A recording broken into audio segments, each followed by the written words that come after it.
afford to present scenario where women feel empowered, not only empowered, I mean, feel free to act to the best of their abilities, uh, there would be always, disparity. And so there are challenges faced by, both of nations. It's not India, Africa, the whole world. And it's like the first presentation, really, I was aghast at. I mean, it was really startling to know that such a huge gender gap, exists.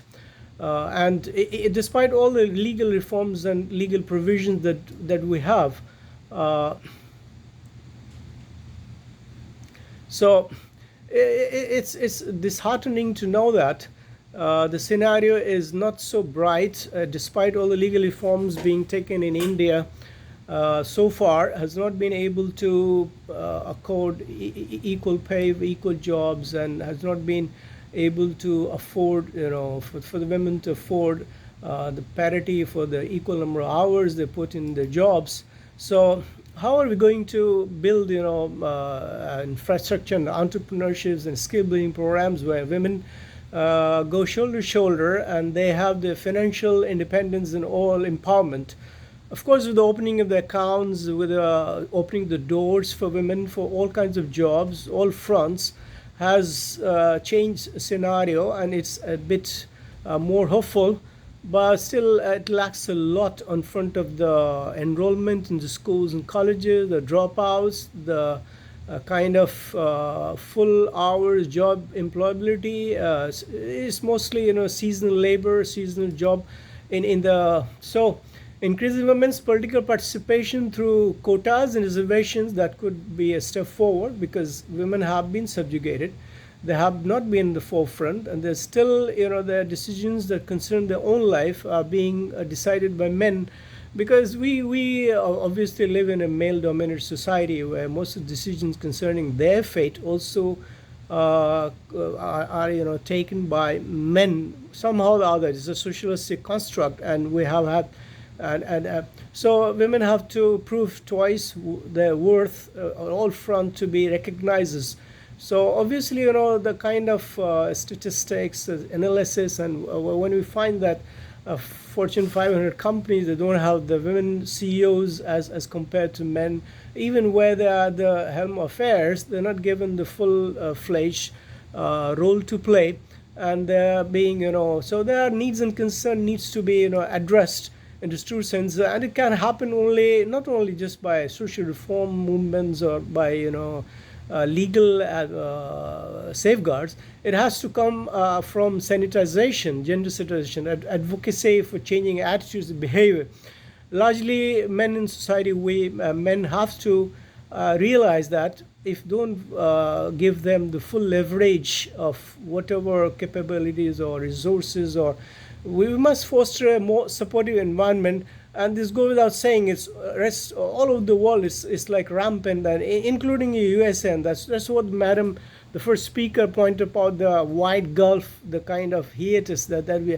So technology and innovations, I say it as like a big leveler. We can utilize and harness the technology innovations. Like every woman should have a smartphone, should be having laptops and all that, should be a beneficiary of the digital platform. They should be allowed to intervene and take decisions on entrepreneurial ventures, startups, and the success stories of some of the women. There are not too many. They're far fetched, and we have to count on fingers still, that they can demonstrate positive impact. Why are they have to prove all the time that they are as powerful as men, as capable as, or why do we have to prove twice that and so there needs to be a World Health Organizations, and also UN agencies. They're working day and night to bring about parity and all that. But the scenario is not changing as it should have been in 21st century. So the measuring the impact and the kind of statistics that is tilted towards the men, and probably it's about thousands of years that Actually, I'm really aghast at the kind of gender inequality that persists even today in the 21st century. Because in the olden times, when we used to have a Gurukul system, or we have a Roman or family gatherings of all in the southern part of India, where women were allowed to cast vote, were allowed to attend the assembly of the union. They used to be head of the. Why on earth we can't have the similar kind of parity? Why are we? So if we really want to empower women by 2047 through education, the education is the key. We must enroll the women a large number. We must focus on boosting it. Dropout levels, infant mortality rate, and malnutrition, and early birth, early marriage. Those are the social evils that's stopping the equal access to higher education for girls.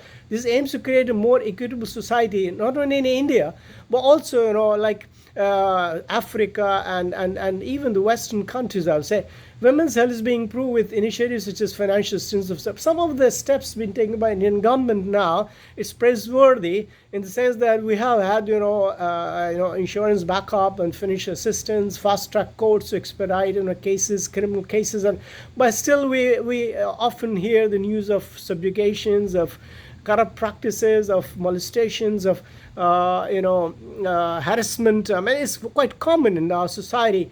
So this has to be stopped to the level where all of us we lend a hand and we stop this brutality, a kind of aggressive behavior of the men.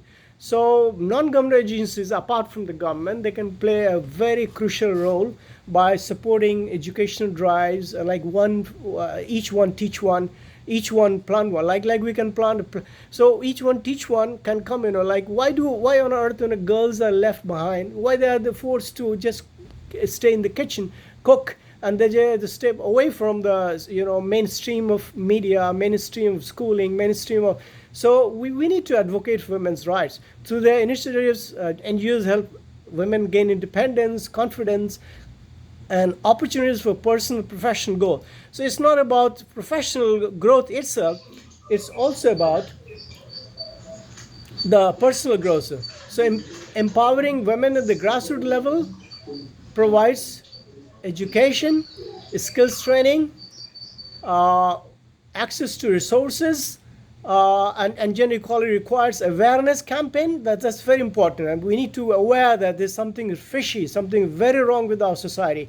We cannot tolerate this kind of injustice, unfair practices. We need to have workshops like these we're doing now. We need to have a dialogue in our family with our mother, sister, and the whole family has to think over, and by promoting equal opportunities. Whenever we think of affording something, why girls are left behind, why can't we afford them the equal opportunities to grow? So this challenging these stereotypes comes first, and fostering inclusivity, like they are part and parcel. We cannot create more equitable society. We must. We cannot segregate them as if they are not part of us. Actually, so there are legal reforms in India. I'm talking about criminal law in 2013, sexual harassment and maternity benefit. Like in workplaces, women have to really suffer because they have to stay home, they have to cook, they have to cater to their family needs, and also they need to foster the community welfare. So equal pay, workplace harassment laws, increasing women's representation in politics, corporate boards to promote gender equality. Why can't all these conglomerates and big corporations, they make sure that women's participation is equally important, and they allow them to survive, to give the jobs, to empower them in the true sense, to raise their salary at par with why women have to get paid less for more amount of work hours and put into. So, of course, our initiative like Beti Bachao, Beti Padhao aims to empower girls through education. The one-stop center program offers comprehensive support to gender-based violence survivors. So both these initiatives are combating violence, enhancing safety, and provide essential services to those in need are a welcome step, no doubt. Schemes like Sukanya Samriddhi Yojana, Beti Bachao, then also for boosting girls' education, reduce gender literacy gap, Assessing the effectiveness requires analyzing enrollment rate. Enrollment rate is still very low, like 30% is the literacy rate, compared to 60 to 65% of men. So why this dropouts has to be really checked. Literacy level among girls based on implementation, awareness, socio-economic factors. So we need to promote gender equality by collective actions. The collective actions can be challenging stereotypes, promoting inclusive policies, cultural respects and equality, and workplace institutions. Also, to create a more equitable, inclusive, leadership. I know why so many women are left behind in leadership.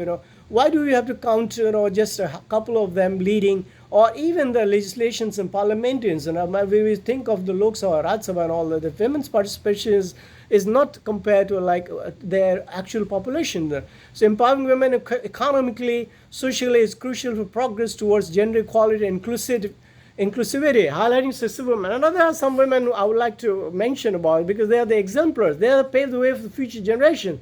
And they have really left a legacy of empowerment. But those handful of them, they are not going to, like Kalpana Chawla, the first, the Prime Minister, then IPS officer Kiran Bedi, and then we have sporting world, so many names, but they are just a handful of them. So we need more and more.